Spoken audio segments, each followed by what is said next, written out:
Scary story time. So, going back to the whole incidents at the Sephora. So, I just was thinking about it right now because I'm going through all the comments and the messages that people have been telling me about, like the ghost girl of Macy's. So, I was really good friends with a security guard. He was an older gentleman who worked for the mall. He would come in and tell me all the crazy experiences that he had, because he came in one day, he came in with his wife, and that's when I kind of spoke to him, and he told me like he's seen some crazy shit there. So, even the manager, she used to work there, not anymore since they closed it down, who I still contact. She was the one that kind of informed me, like, JCPenney's is the one that has the man in the building, which is more known than the other spirits. Then she would tell me, like, on the opposite side would be Macy's, which is known for the little girl. And she said that she used to work for Macy's at the beauty counter. And she used to tell me that when she would close the beauty counter, I think it was Shiseido that she used to work for, or Lancome. I think she was Lancome. When she specifically worked at Lancome, she said that when she was closing up one night, she saw a little girl. And she's my friend, she's like an older lady. She's really nice. And she's like, she's like, what the heck is the little girl doing in here? So she's like, she tells her coworker, I'm gonna go check out the little girl. Like, I don't know why she's running in here. So she said that she goes and she tries to look for the little girl, because the little girl was playing hide and seek with her. And it was getting to the point to where she was getting kind of irritated. She was like, okay, little girl, like, this isn't funny anymore. So she goes and she is walking the floor, and the little girl goes and hides behind the counter, in one of the makeup counters. She said, Brock, I kid you not. And mind you, this was during closing, so me and her telling ghost stories. And she's like, I kid you not, the little girl was not there. She disappeared. And I said, what do you mean? Like, what was she wearing? She said, oh, she had curly hair, she was blonde, and she had a little baby doll dress with baby doll shoes on. And I said, okay, it always starts with the little creepy girls. And she said, no, I wasn't the only one. She said other people would notice the little girl there too. So I had a friend that worked at MAC at the counter. So she would come in all the time, and I would hook her up with skincare, because she's like, my skin is all effed up from wearing MAC every day. So I said, hey girl, like, if you're going to wear makeup, you have to have like the right foundation, like a basically skincare routine, you know what I mean? Like, fake it till you make it. So she kind of like listened to everything I told her, and then she's like, hey, I gotta ask you something. And I said, yeah, what's up? She's like, have you experienced anything here? And I told her about the man. She goes, dude, there's a little girl at Macy's. I was like, so I told her about the little girl that my manager had mentioned. And she's like, dude, she's like, whatever your manager said, she's like, don't put her in disbelief. Like, don't knock it out the park. Like, she literally is correct. And I said, have you had experience? She's like, dude, she's like, I have had so many experiences working at the MAC counter, and I'm freelance. And she's like, and there will be times where I'm closing, and we'll be cleaning these displays and everything, and next thing you know, like, some things would be missing, and then when you turn around, they're right back where it's supposed to, and you would think, okay, out of sight, out of mind. And she said that there would be times where things would fly off the shelves, and she said the little girl is a nuisance sometimes. She said the little girl is bad as hell, and she would come and play hide and seek, and that was her thing. If you didn't play hide and seek with her, she would literally like throw a tantrum. Like, she would do shit. And I was just like, I didn't want to ask anything after that, and then I heard like from the security guard, like, saying like there was incidents where, they would have phone calls saying like there's a man outside the building. I know the managers, one of my good managers friends I was with, I think her name was Daisy. That chick cracked me the hell up.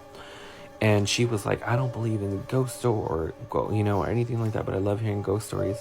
She finally had a ghost story to share before, I was let go from Sephora. And she said, dude, she's like, how everybody keeps talking about the man? And I said, yeah, what about it? She goes, I think I finally saw him. And I said, what do you mean? And she's like, dude, I was in the cash room counting one day, and I heard a knock. And I said, did you open it? She's like, well, what else was I supposed to do? And she said that she looked at it when I went there. So when she was done counting, she went downstairs and she saw a man, and she said, "Sir, you're not supposed to be down here." She said it was an older gentleman. And when she said that, when she tried to like catch up to him, he disappeared. And she's like, "Dude, I believe everybody now." Like, and there was a girl that used to work at the jewelry counter, and she is now happily married in Mexico, I think. Haven't heard from her, but that's the last time I heard. But she would always tell me that she would have crazy experiences working in the JCPenney's area, you know, in the jewelry counter. And she said that the most craziest thing was that the ghost would set off the alarm. Like, you would not believe it. She said, like, we locked the jewelry display when we're closing, and she said you turn your back and all you hear is the alarm, and the alarm is freaking loud. And the ghost that was in the building would always set off the alarms. And she hated closing by herself because she said that the little girl or the children would freak her the hell out because all you hear would be giggling. And she knew that it was just her by herself, because normally when you're working the jewelry counter at the time, you were just by yourself. So that was another incident that happened at that JCPenney's location. I think when I was working there, I think somebody was unalived in the parking lot. So there was a lot of crazy things that occurred, and there was a lot of residual energy from that. One of the managers that I was really cool with, I admired her. She was like very much so, like, she was just on top of her ish, even though a lot of people really didn't like her because she had a strong personality. And she was the one that hired me, and she would tell me, like, you know, she would like walk with me, and she would tell me like ghost stories of experience of her own working at Sephora. And she told me, she's like, you know, I'll be closing sometimes and I'll be by myself. And she used to work by herself, like closing before, like, they hired a whole bunch of people before all the holidays and stuff. And she was telling me, this is like before she quit. She was like, dude, she's like, you don't even know how many times, like, I have been so agitated with the energy that goes on in this place. And I said, what do you mean? And she's like, well, she's like, the phone sometimes would ring, and when you would pick it up, nobody would answer, or you would hang up and they would call again, right? But she would unplug the phone. And when she would unplug the phone, it would still be ringing. And she's like, how is that possible if you just unplugged it, right? The landline. So she goes and picks up the phone, and she said that she heard someone talking to her, like it was staticky. So she hangs up the phone. She's like, hell no. Then the phone kept ringing and ringing and ringing and ringing and ringing. So when the other manager came in, she was like, what's wrong? You know, Mitch? And she's like, dude, the crazy thing is, it's like the phone was going off. Like, I don't understand. And they were both checking, like, the phones, and nothing. Like, there's no freaking way that the phone could be ringing by itself. Then she also said, you know, like, especially like when you're in the manager's office, like, you hear there's like an alarm, right? So it sets off. She said that sometimes, like, the alarm would trip out. And I hated doing my training videos in the back, because working at the Sephora, you were always required to, you know, do monthly trainings and stuff, like through the computer, especially through JCPenney's, for hazard stuff and all that. Sometimes the alarm would just trip out by itself, and every time that you were in the office by yourself, the air would get a lot heavy, and sometimes you would hear, like, as if someone walked in the door, but no one's there. And I wasn't the only one that, you know, as with all my stories accumulated, like, I wasn't the only one that experienced this. Like, people would always say, like, you know, they're in the office and they would hear somebody in there. They would knock on the door and somebody would say, oh, you know, don't come in. And then when you open the door, there's nobody there. Like, how could you explain the voices of people, you know, that you can't even explain that? And I thought it was just really fascinating. So hopefully you guys enjoyed this. I just kind of want to throw this in there since it is 12:21 or 12:22 right now, midnight.